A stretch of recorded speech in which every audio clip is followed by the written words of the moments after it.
За минувшие сутки от коронавируса в Татарстане вылечились 7 человек, а за все время пандемии более 6 тысяч. Насколько тяжелое это заболевание и как проходит лечение? Мы пообщались с одной из пациенток 7-й горбольницы Лялей Азизовой, которая сейчас только на пути к выздоровлению.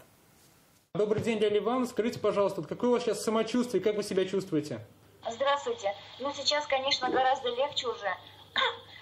Вначале было очень тяжело.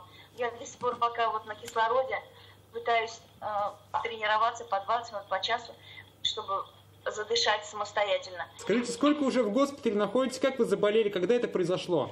Вы знаете, в госпитале я нахожусь уже больше месяца. Произошло это, не знаю даже, где заразилась, 9 числа. Я почувствовала недомогание, небольшая температура 37,4 и сухой кашель. Я в транспорте в общественном не езжу.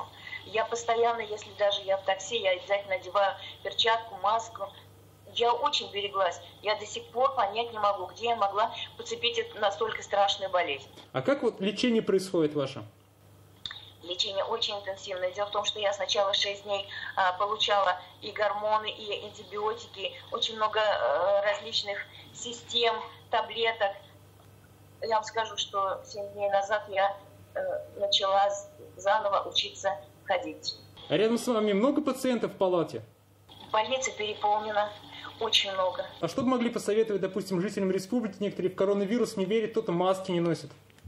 Я вообще не понимаю, как можно быть таким безответственным. Потому что это настолько страшная болезнь, которую надо опасаться и всеми силами стараться от нее каким-то образом дистанцироваться.